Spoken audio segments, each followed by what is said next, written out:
Alright, hello and welcome back to Dark Souls. So, today we're gonna head down into the Lost Isolate, but before we do that, we have a few people that we should speak to. Oh, hello again. We're both managing quite well, aren't we? But I haven't found my father yet. Have you seen him?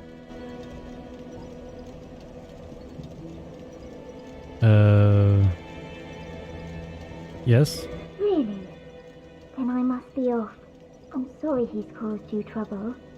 He has a knack for that. If you just stay put. I hope that was not wrong. I mean, we haven't seen him since we spoke to her last, but we're gonna see him in Lost Isolate.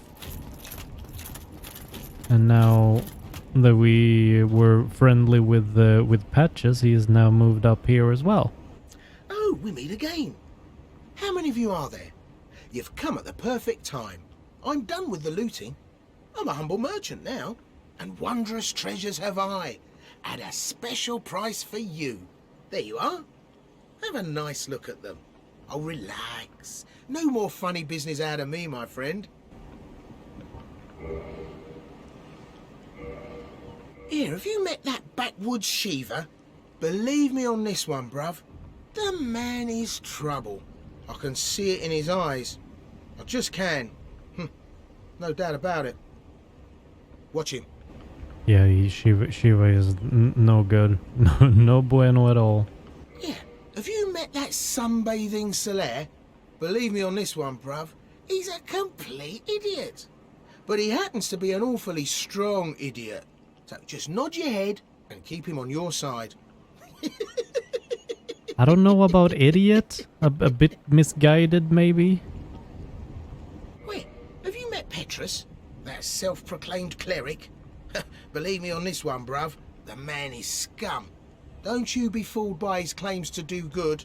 They're all the same, those rotten clerics. And especially Petrus. He's very, very rotten.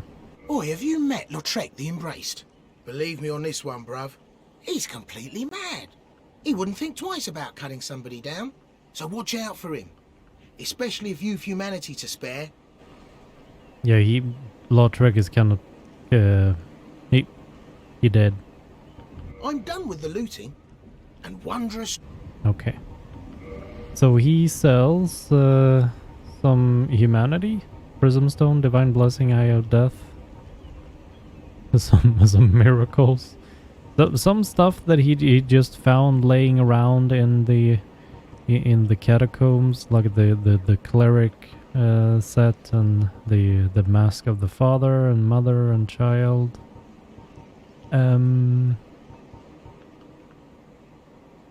Yeah. What? Nothing up... There's some pretty interesting items that he has to sell, really. And some humanity could be good for some people, I'm sure. So we are gonna head down to the Daughter of Chaos bonfire.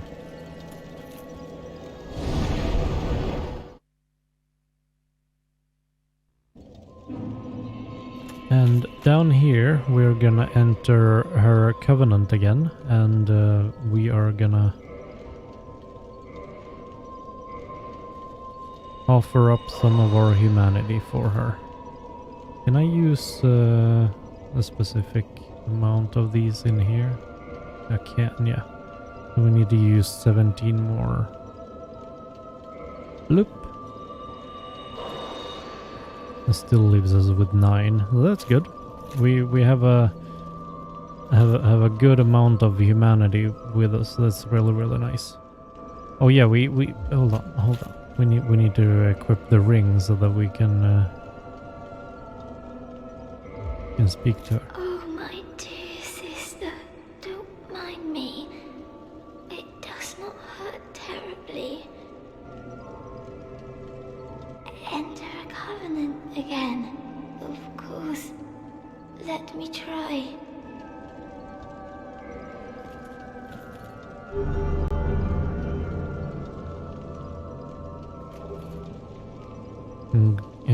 Great Chaos Fireball. And now we can offer up our humanity. All 30 of them.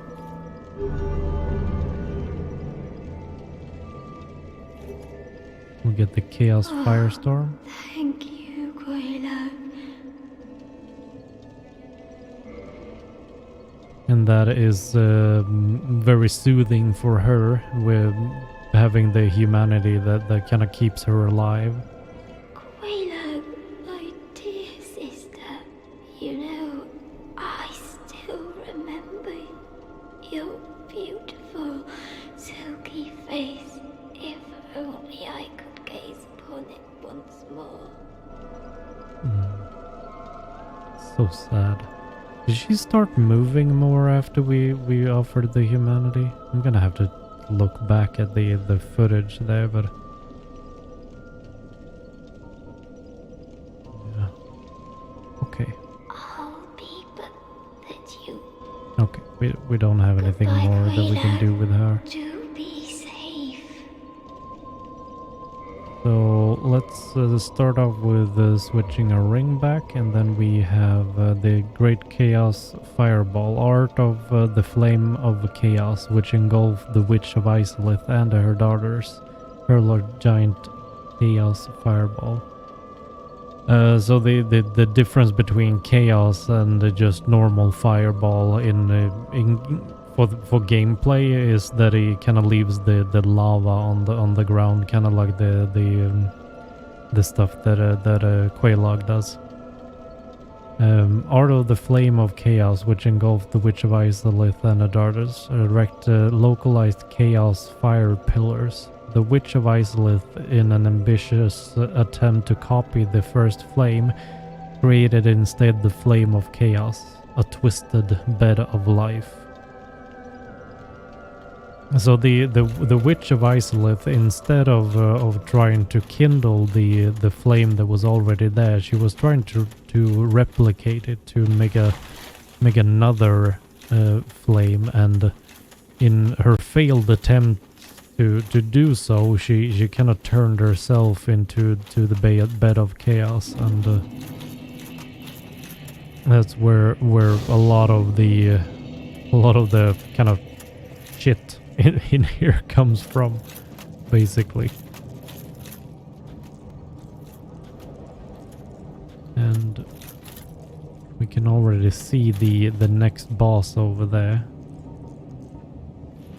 You can see Ceaseless Discharge a little bit. If we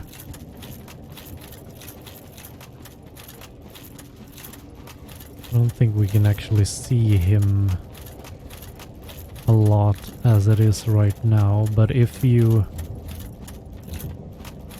can see a little bit more of him there. But if you actually, like, you can get past this stuff with the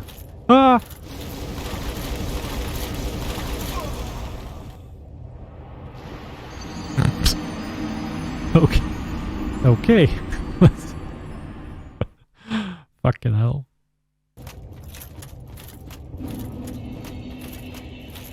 So if you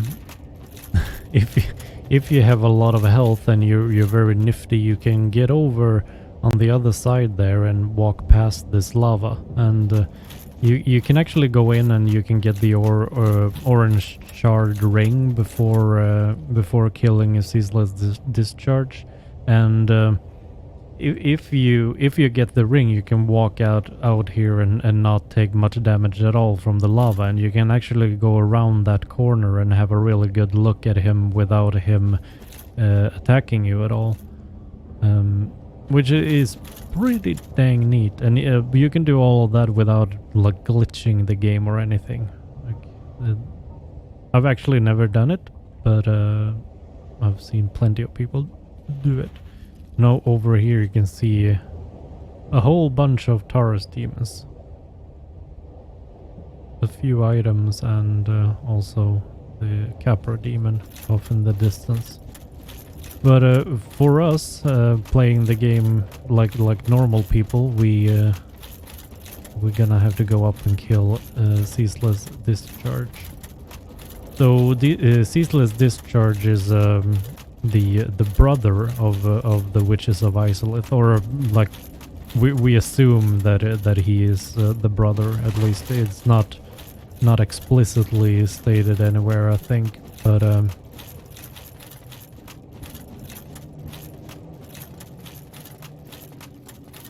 it's just one of those that kind of fell in this. I mean, falling as in being kind of turned into a monster. Down there, we will also have the kind of first look that we've had so far on the Centipede Demon clinging on to the side of the mountain there.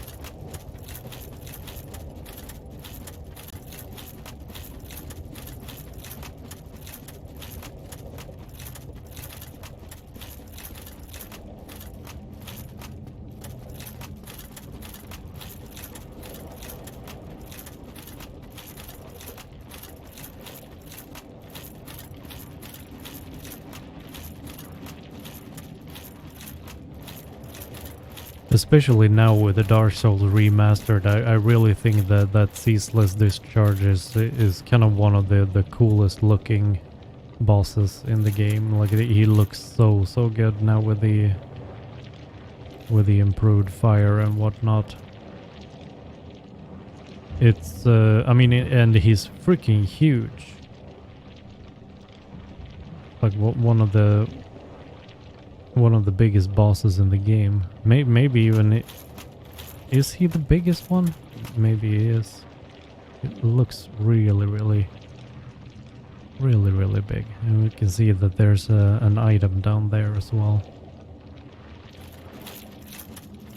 And there's two ways of defeating him, really. Like either you can fight him normally, like we will, or you can run in here, you pick up you pillage this corpse, and then you just run back to the beginning of this boss room, and he will try to attack you and cling to the side of the mountain.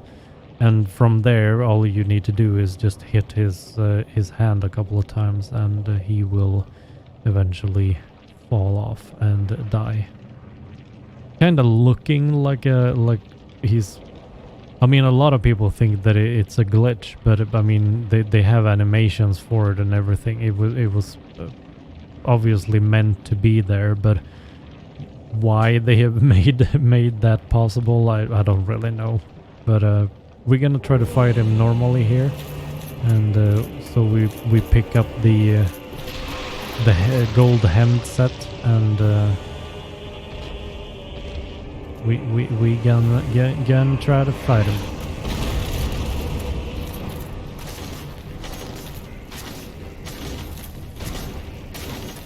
Usually not a very hard boss to defeat if you manage to bait out this slam attack from him.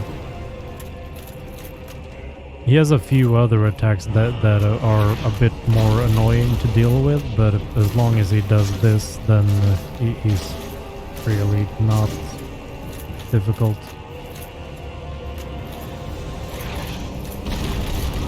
And I mean, the easy way of baiting out that type of attack is to just stay kind of close to that altar, and he will just pretty much always just continue doing that attack. And all you gotta do is just dodge and wail on him as much as you can.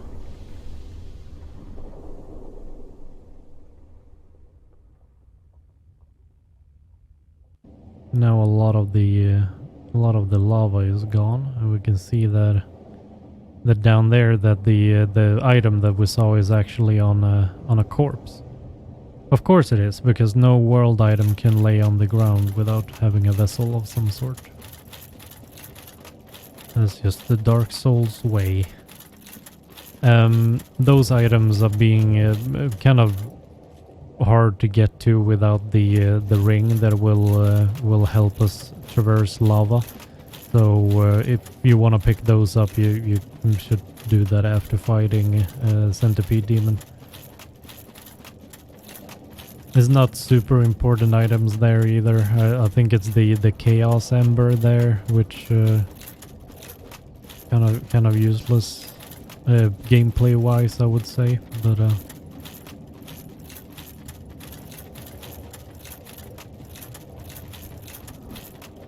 if you want to collect everything, then that's kind of what you would have to do in that case. Oh, wood! Fuck.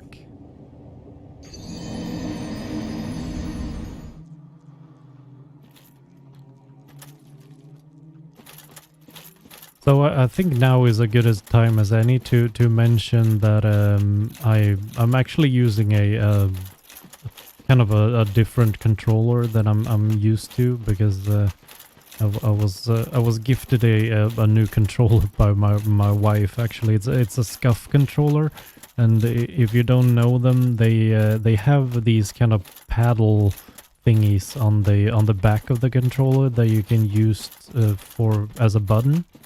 So I have two of them in the back, and on my right, like a long finger that I have, or middle finger that I have in the back of the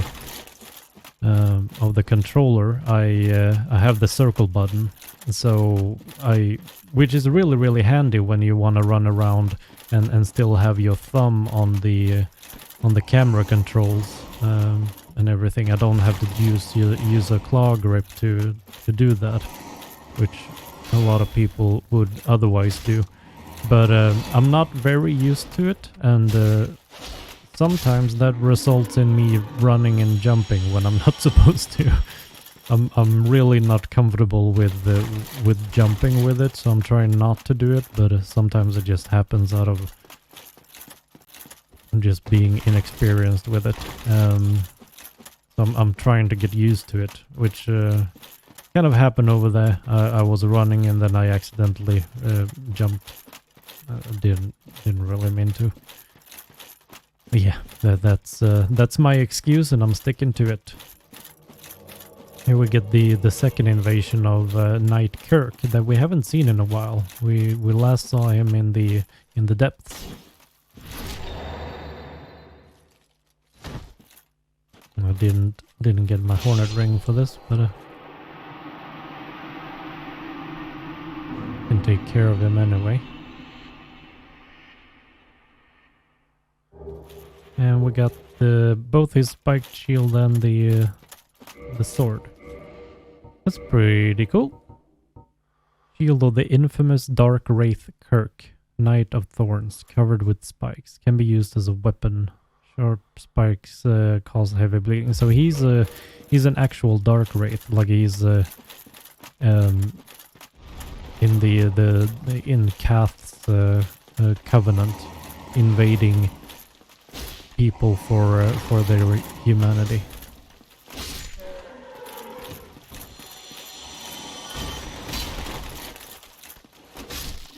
One kind of interesting thing to note in this area, like if you run past the lava, like I mentioned before, you would get into this area without having killed Ceaseless Discharge, and the worm down there, like you see the bonfire there under the worm.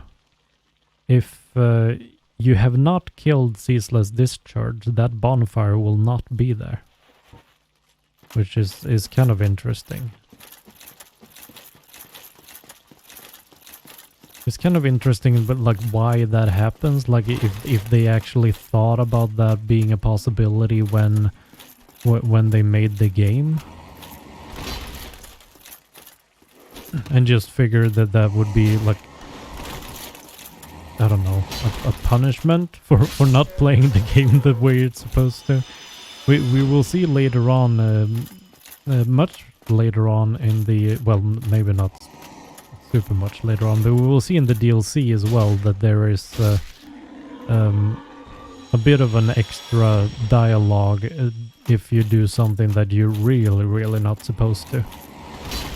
That they thought that people will probably do at some point, and then they give a little bit of a nod to people playing the game the way it's not intended. Which is if you kill Calamite without using without having Goth shoot him down from the air.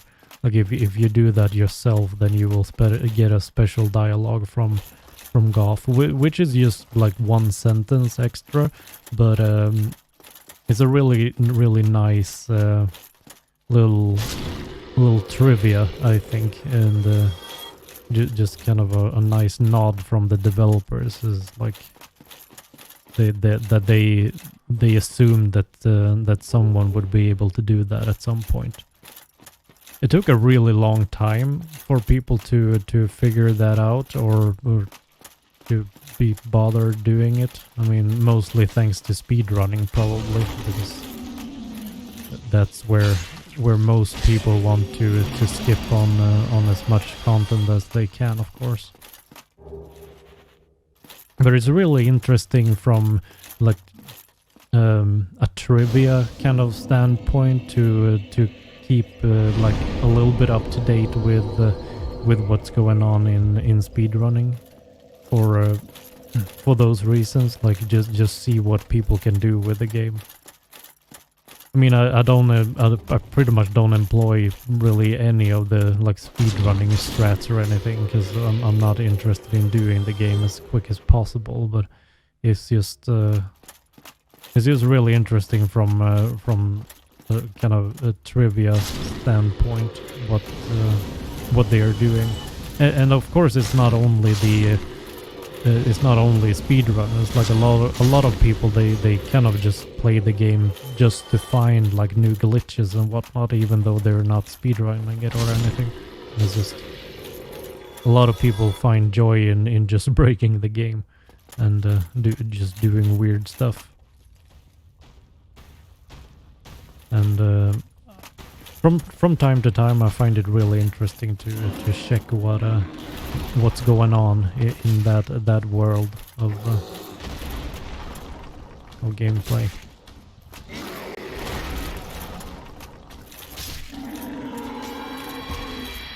I am myself. I'm quite interested in some speed running, but not to do it myself. I find it interesting to watch it, but I don't think I would ever have the. I don't think I have the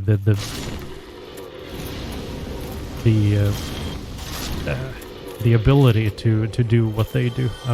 It's just super impressive to watch and see how much people can break the game. I find that's super interesting.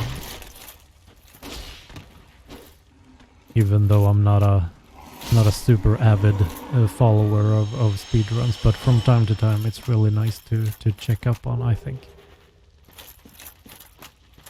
So if you want to torture yourself a little bit extra in this area, you can go over into to the area over there, where you will be greeted by a whole lot more of those pesky worms. But if you move in there, there's a box there in the center of the screen right now, where the fire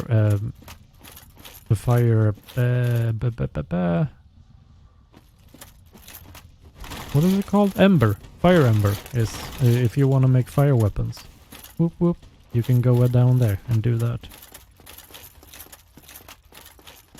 And in here we have the Demon Fire Sage boss fight, but we can go down here. Now, can we? Yeah. Okay. go in here and pick up this soul item, and we will now soon have a look at why we chose to spend our 30 humanity on the fair lady. Because believe it or not, I didn't do it only out of the goodness of my heart. Did it for some extra content. We're doing it for the content. Whoop. So if we plop down here, we get to this big door that we can now open because we have the appropriate rank with the Daughter of Chaos. We need to open this to get the sunlight maggot before Solaire gets there, basically. That's the whole reason why we want to do it. You can also actually go in. It's kind of interesting that they have sunlight medals, but you can actually get this by using a poison mist. You can actually hit the enemy on the other side of this this door and do it that way. I've actually never done that myself, but I've seen it done.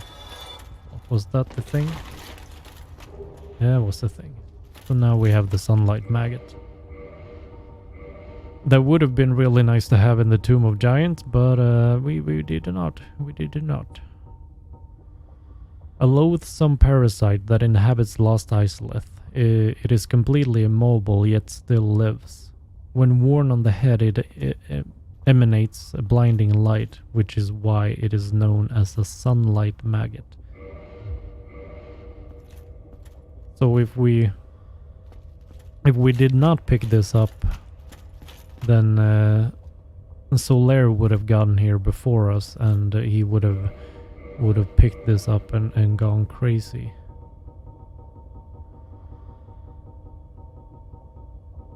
Luckily for our Solaire, we took that away, so he does not have to go crazy. And up there, it's kind of a shortcut to the Bed of Chaos. Like if we go in there, we would get to the Bed of Chaos really quickly, and kind of bypassing a lot of level here. But we kind of don't want to do that because we don't want to skip out on the bosses. Like we have 2 bosses that we would miss out on if we took that path instead.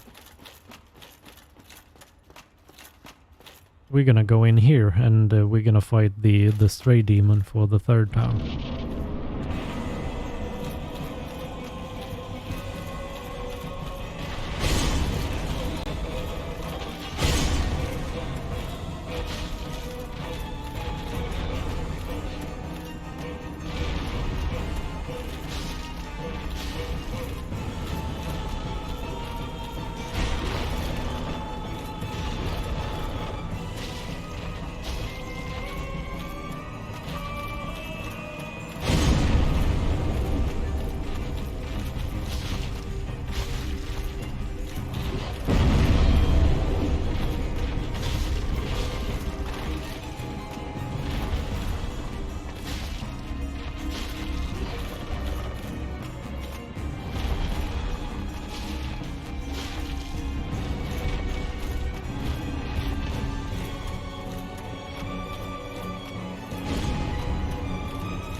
So of course the difficult thing about this boss is the boss arena.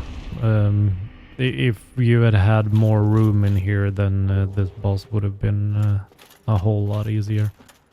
But because it's so cramped and there's these trees that are not destructible and whatnot, it can sometimes he can sometimes put you in the corner, and You don't want to be put in the corner. So we got from him the Demon Catalyst. Demon Catalyst formed from ice, lith, molten rock. Can be used as a fire weapon. The Demon Fire Sage was the first demon and the last master of the original fire arts before the Witch of Isolith was engulfed by chaos, creating Pyromancy. So he was the first demon, like the the first demon that came off of the Witch of Isolith, presumably. I mean, he didn't predate the Witch of Isolith because, I mean, as we know, we've seen before that the Witch of Isolith was one of the first beings in the world as it is right now. Like after the Age of Dark ended, Witch of Isolith was there, ready to wreak havoc on the world. But Demon Fire Sage was apparently the first of all demons to be created. And up here we can activate a shortcut.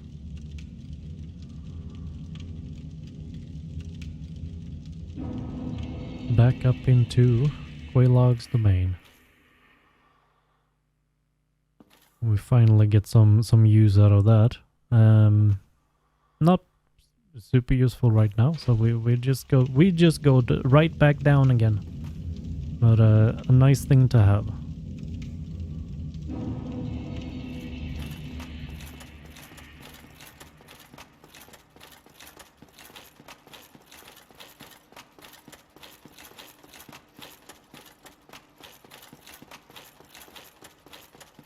So now we're gonna come down to the Centipede Demon boss fight, and I feel like it's a real shame about the Centipede Demon, because I feel like mechanically and visually, like he is one of the best bosses in the game, but he like the enjoyment that you get out of it is just completely destroyed by the boss room, being that it makes us so restricted.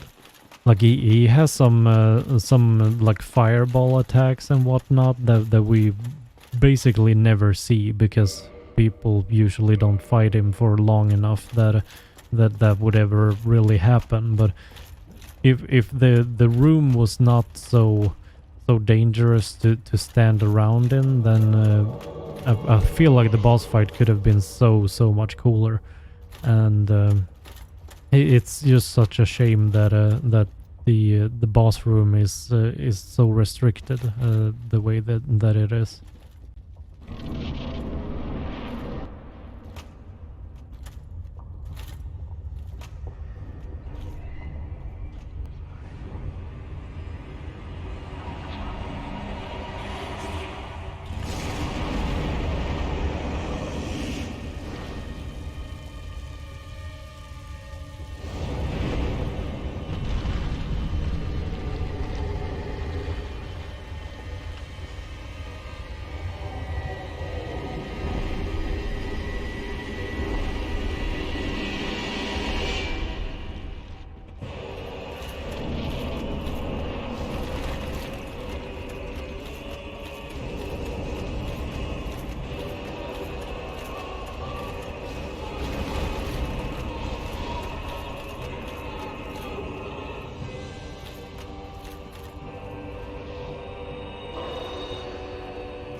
At least we got to see him do do the grab attack on Solaire. Solaire was fine though. He managed to survive anyway. But now we get the orange shard ring. An orange ring enchanted by a witch reduces lava damage. Since his sores were inflamed by lava from birth, his witch sisters gave him this special ring. But fool that he is, he readily dropped it, and from that spot, a terrible Centipede Demon was born. So, talking about Ceaseless Discharge and him being the, well, having witches as a witch as his sister, probably meaning the you know, the sisters of Ceaseless here, but can't really say for sure. Now that we speak about that as well, I'm pretty sure I forgot to talk about the gold hem set or read it. Worn by the witch Koilana of Ceaseless, mother of Pyromancy and daughter of Chaos. She wore this gold-hemmed black cloak before even the Age of Fire, and it offers strong resistance versus fire, poison, and other perils. Before the Age of Fire. Oh yeah. The Age of Fire didn't start with the fire. The Age of Fire started when the dragons were dead. I may have messed that up at some point in the playthrough, but I'm guessing that's what it means. I'm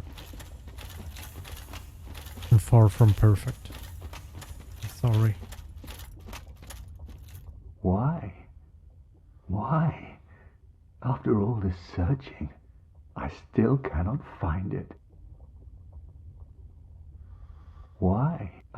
So Solaris is starting to sound more and more crestfallen at this point.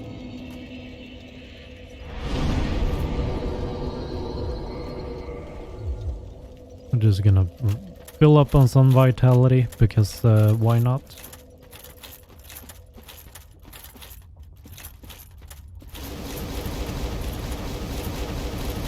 I think the probably the rest of our levels are most likely gonna go into dexterity instead, though, just to up our damage a bit. And here we have, without a doubt, the worst area in the entire game. This is kind of the shame of Dark Souls 1. This is the river or like a sea of lava, filled to the brim with dragon butts. That has really no meaning or reason to exist. Yeah, this area was just super rushed when they developed the game, and this is sadly what it ended up as. But I don't even want to talk about this area. It's just shit. Honestly, I mean, but by this point you know that I absolutely love this game, but this area is I mean, there's no redeeming factors to this. It's just, it is what it is, and it is shit. Whoop.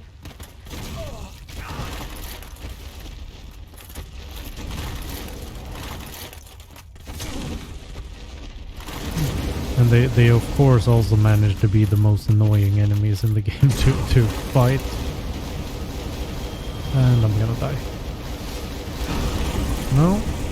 Luckily his jump attack there took long enough for me to actually survive. I never fight these. There's no reason to fight these.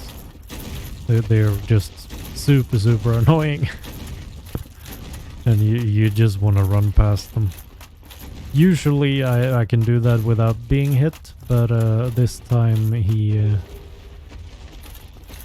was a little bit more aggressive than usual.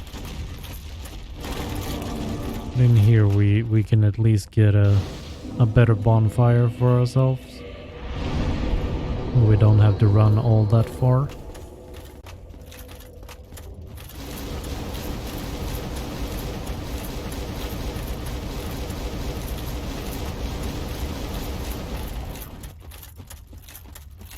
And now we can leave that that area behind, and hopefully we will never see it again. Unless I die, of course, but at that point we will only have to run through it a little bit.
And also just to clarify a little bit, like pretty much the entirety of this area from the Centipede Demon up until the Bed of Chaos. This area is just kind of very forgettable. Let's just say forgettable.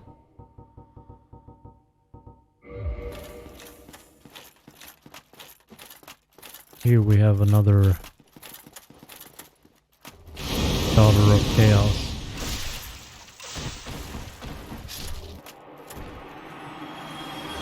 And we get the last invasion of Kirk as well. Okay. Kirk! Chill.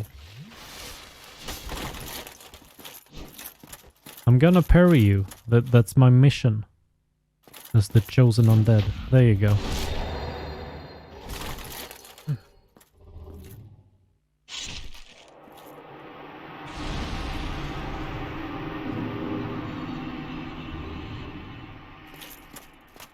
And then we have the entrance to the Bed of Chaos.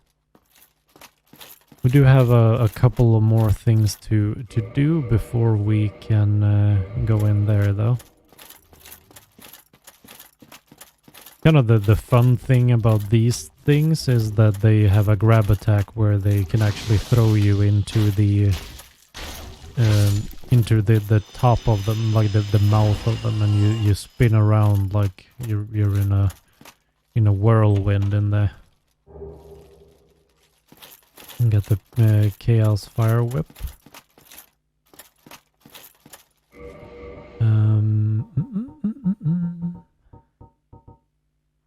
Art of the Flame of Chaos, which engulfed the Witch of Isolith and her daughter. Sweep foes with the Chaos Fire Whip. The Fire Whip was wielded by the eldest of the Daughters of Chaos.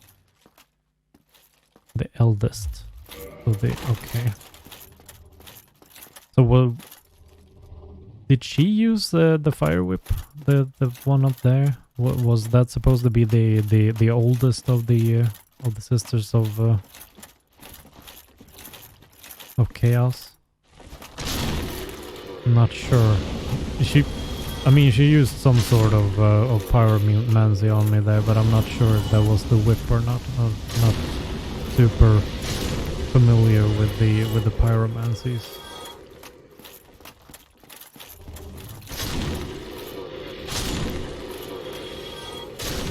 And this would be the way back to where we got the sunlight maggot.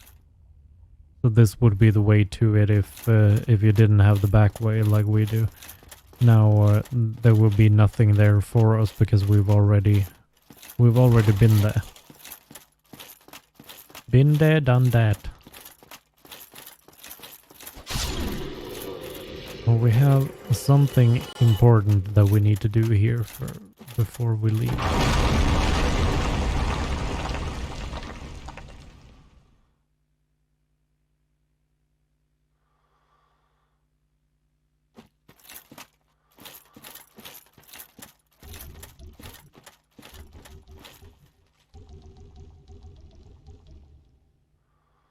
Did I mess up the quest? No, there he is. Oh, thank God. Whew.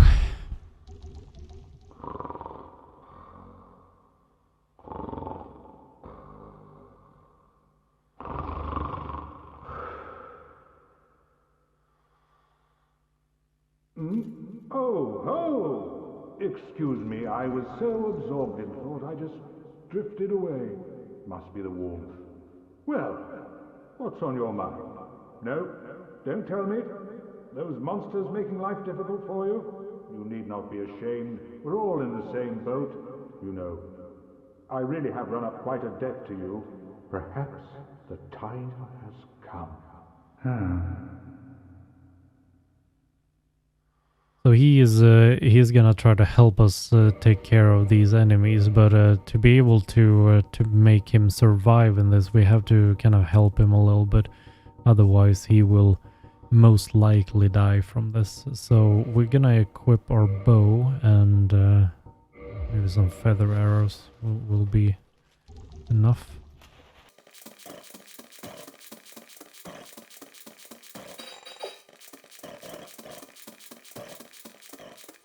Okay, so we'll just have to hope that that's good enough. So we'll. Friend, I have an idea, a good one, really. I will rush those dire fiends, and you can slip away in the confusion. Please, friend, I owe you much more than this. By the honor of the Knights of Katarina, allow me to assist you. And now, I go. Don't be slow.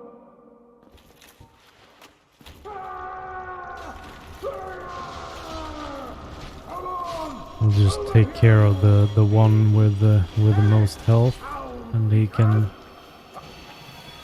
kill the rest of them that we almost killed already. And hopefully that will be good enough to do this quest. But didn't you get away? Well, you've saved me, once again. Oh, thank goodness. I'm exhausted. I think I'll have a rest. Oh, don't you worry. The ground below me is my pillow. I'll recover shortly. So for the last time, we had to step in order to save Siegmeyer from dying, or from himself. He set out to go on adventures. We're not exactly sure what he is trying to achieve, but in every turn, every time that he ran up to something difficult, he ended up procrastinating too much, and the chosen undead stepped in and helped him to complete his goal, which is not helping him in terms of doing his mission of being out adventuring. Like we're only making it worse and worse for him every time that we save him, because he's never able to do what he set out to do, and that will ultimately be his downfall. But we'll see the tragic end to Sigmar's quest line in a while. All right, now we're at the bed of chaos again. So in this boss fight, oh god. So I'm gonna show two ways of doing this boss, and what I'm gonna do with this character is, like, I usually use a bow to make this easier, but because I used up all of my arrows, I can no longer use a bow. Unless I can use the... No, I only have 2 arrows of the Dragon Slayer. Never mind. I'll do it without it, but I'm not gonna do it the kind of intended way. I'm gonna do it the kind of shitty way, but still easier than intended.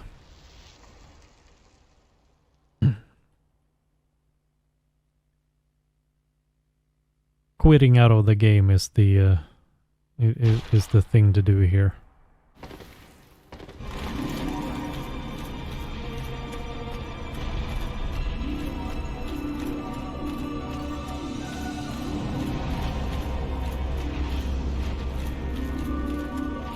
So we go around to this side, and we roll on in, and we destroy the first part of the bed.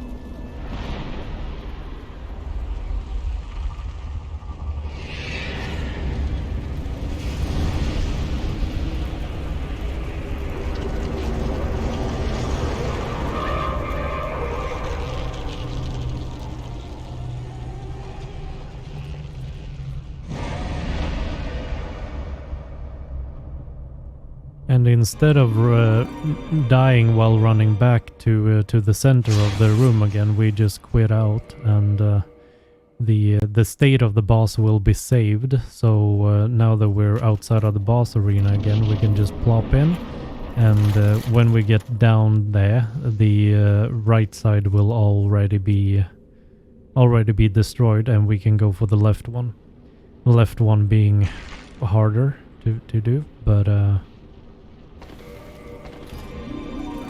still, this makes it a lot easier than trying to go back to the center again after doing one of the sides. I mean, it doesn't matter which side you do first, but I feel like this way is easier than doing the left side first. I'm not sure why, but it's just kind of the way that I've always done it, I guess.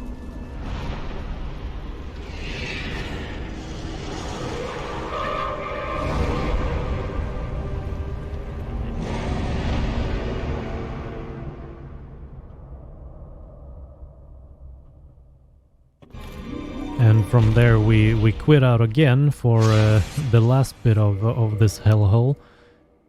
It's a real big shame, because aesthetically I think that the Bed of Chaos could have been really cool with some changes to the actual boss model itself and whatnot. But like I really like the idea of it. It's just that the execution of this fight was so rushed, and it just turned out pretty horrible. Now we're gonna have to make her open up the middle, and we can plop down here. Now we wait for those attacks to subside, and we can go into here. And I don't want to wait around with this, because sometimes she has these fire attacks that she does, but it's kind of interesting to see that what is left of the Witch of Isolith is this little parasitic-like creature in here.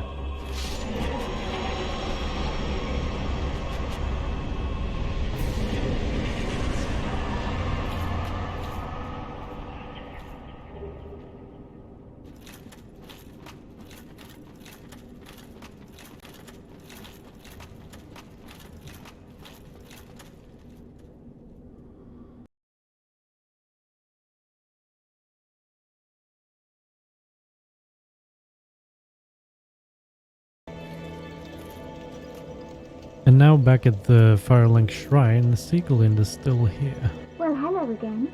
I have finally located Ow. my father. All of your help was invaluable to us. Thank you so much. I was finally able to pass on my mother's last words. My father, he went on his final adventure. Don't worry, that's just the way he is. Undead or no. Sort of reassuring, really. If he goes hollow, I'll just have to kill him again. Mm-hmm. Sieglind has had to kill Siegmeyer before, apparently. My father, don't worry. He's always putting himself into to bad situations, it seems. So we're gonna go down to the Daughter of Chaos bonfire, and we are gonna, because we have finished all of the invasions that Kirk has. We can now find his armor in here. So it's the Armor of Thorns. There. Armor of Kirk, Knight of Thorns, a notorious member of the Dark Wraiths. A dense patch of thorns grows from its surface. It is a fitting item for the murderous Kirk, for by simply wearing it and rolling, one can damage enemies. So from this, we could kind of guess that because of the fact that he is a Dark Wraith, he's going for humanity. He's invading people for their humanity. But because his gear is then located at the Daughter of Chaos, we could guess and in kind of infer that he is using his humanity to help out the fair lady, which is kind of all just guesswork, but it is kind of one of those things they did that would just make the character a little bit more interesting. Can we? Could sport his gear for a little bit. We want to go out and talk to Quaylana as well. Outstanding. You have done very well. Thank you. I am blessed to have met you. I suppose I can call you fool no longer. I can hardly thank you enough. Please take this. It is all of me. Thank you. I suppose I... So, Quaylana, we kind of missed this. Do not let it... We kind of missed this because I moved on before it happened. But she actually would ask us to take care of the Witch of Ceaseless, to kill the Bed of Chaos, and that is kind of why she's so happy right now with us. And we got her Fire Tempest. Primal Pyromancy of Quaylana of Ceaseless. Erect giant fire pillars in vicinity. The tempestuous raging flames resemble those summoned by the Daughters of Chaos when they challenged the ancient dragons and scorched the very earth. So that is the kind of end to that whole thing, and we've done pretty much what we can for Quaylana, and what we have to look forward to next is to finish up the Siegmeyer quest line, and also take on the after that we take on the Painted World and the DLC. I mean, of course we won't be able to do all of that in one episode. You know what I mean. But that's kind of, well, I mean, after the DLC we have the Four Kings and Gwyn, and then we're done. But next up is Siegmeyer, but that's gonna be in the next episode. Thank you guys so much for watching, and we'll see you next time. Bye bye.